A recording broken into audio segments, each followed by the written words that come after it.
आजचा दिवस शिवजयंतीचा। छत्रपती शिवाजी महाराजांच्या शौर्य गाथेमध्ये आग्रा शहराचं प्रचंड महत्त्व आहे आणि याच आग्रा शहरामधल्या किल्ल्यामध्ये आज दिमागदार सोहळा पार पडतोय। आग्रा किल्ल्याच्या दिवाने आम मध्ये शिवरायांची शौर्य गाथा सादर केली जाणार आहे। या सोहळ्याला राज्याचे मुख्यमंत्री एकनाथ शिंदे, उपमुख्यमंत्री देवेंद्र फडणवीस, सांस्कृतिक कार्यमंत्री सुधीर मुनगंटीवार आणि केंद्रीय रेल्वे राज्यमंत्री रावसाहेब दानवे यांची उपस्थिती असणार आहे। अजिंक्य देवगिरी प्रतिष्ठान आणि महाराष्ट्र शासन या सोहळ्याचं आयोजन करते।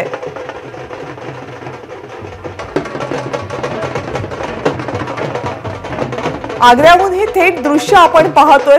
शिवजयंतीच्या सोहळ्यानिमित्त विशेष कार्यक्रमाचं आयोजन करण्यात आलेलं आहे आणि त्याच कार्यक्रमाची ही खास दृश्य। कार्यक्रमाचा उत्साह जाणून घेण्यासाठी माझे सहकारी कृष्णा केंडे आता आग्र्यामध्ये उपस्थित आहेत। थेट त्यांच्याकडे जाऊयात। कृष्णा, आता आपण पाहतो आहोत की हे दृश्य आहेत आग्र्यातली आणि नऊवारी साड्या नेसून ह्या सगळ्या महिला मंडळी इथं आपल्याला आलेल्या पाहायला मिळतात। ढोल ताशांचे गजरामध्ये या ठिकाणी शिवजयंतीचा उत्सव वाढवला जातोय। घोड्यावरती बसून या ठिकाणी जे येणारे लोक आहेत त्यांचं स्वागत केलं जात आहे। आपल्यासोबत काही तरुणी आहेत, आपण त्यांच्याकडनं जाणून घेऊया। मला मागच्या वर्षी तुझं जे ऐकलेलं होतं, एकदा गर्जना देशील? गर्जना। छत्रपती शिवाजी महाराज की जय, जय जिजाऊ, जगात बारी। आता आपण पाहतोय की अशा पद्धतीचा उत्साह या ठिकाणी आपल्यासोबत स्वतः विनोद पाटील आहेत, आपण त्यांच्याकडनं जाणून घेऊया। शिवनेरीचा म्हणजे छत्रपती शिवाजी महाराजांचा जन्मोत्सवाचा सोहळा आग्र्यामध्ये याही वर्षी मोठ्या उत्साहात साजरा केला जातोय। बघा, छत्रपती शिवाजी महाराज महाराष्ट्राच्या पुरते मर्यादित नाही। छत्रपती शिवाजी महाराज हिंदुस्थानचा आराध्य दैवत आहे, ते नॅशनल हिरो आहेत, हा सांगण्याचा आमचा प्रयत्न आहे। आपण बघितलं हा उत्साह, प्रत्येक जाती धर्माचे लोक, 18 पगड जातीचे शिवभक्त या ठिकाणी आले आणि ही जयंती साजरी करताय। फक्त याच्यामध्ये एक वाईट याचं वाटतंय, 500 लोकांना आम्हाला परवानगी मिळाली, 2 कोटी लोक याच्यामध्ये डिजिटली सहभागी होत आहे। हा उत्साह फार मोठा आहे आणि मला फार आनंद होत आहे। निश्चित आपण पाहतोय लाल किल्ला या ठिकाणी आपण उजळलेला या ठिकाणी पाहतो आहोत। हा केवळ प्रकाश होतात उजळला नाही, तर शिवभक्तांनी सुद्धा उजळलेला आहे।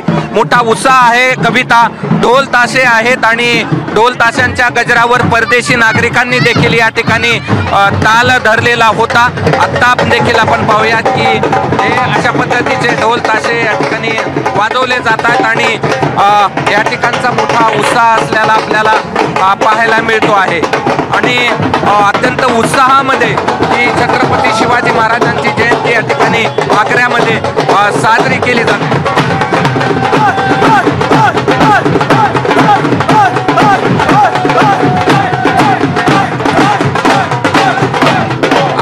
आताही आपण या ठिकाणी घोडेस्वार आहेत, हे देखील पाहू शकतो की हे स्वागतासाठी आहेत आणि हातात भगवा घेऊन हे स्वागत देखील केलं जात आहे। कविता, आग्र्याहून दिसणारी ही दृश्य खरंच खास आहेत, कारण आता जर आपण महाराष्ट्रातल्या कोणत्याही कोपऱ्यात बघितलं तर हाच उत्साह आपल्याला पाहायला मिळतो। पण शिवजयंतीचा हा उत्साह फक्त महाराष्ट्रापुरता मर्यादित नाहीये। महाराष्ट्राच्या बाहेर जिथे जिथे शिवाजी महाराजांनी त्यांच्या आठवणी, त्यांच्या शौर्य गाथा आपल्यासाठी जपून ठेवल्यात, त्या प्रत्येक ठिकाणी आज शिवाजी महाराजांची आठवण जागवली जाते, त्यांची शौर्य गाथा गायली जाते आणि त्यातलीच ही काही दृश्य आग्र्याहून, कारण आग्र्याच्या सुटकेला विशेष स्थान आहे शिवाजी महाराजांच्या एकूण चरित्रामध्ये, आठवणींमध्ये। कृष्णा, खूप खूप धन्यवाद तुम्ही दिलेल्या या सगळ्या सविस्तर माहितीबद्दल। पुन्हा एकदा तुमच्याकडे येऊच हे सगळे दृश्य टिपण्यासाठी आणि इथला उत्साह जाणून घेण्यासाठी। एबीपी माझा, उघडा डोळे बघा नीट।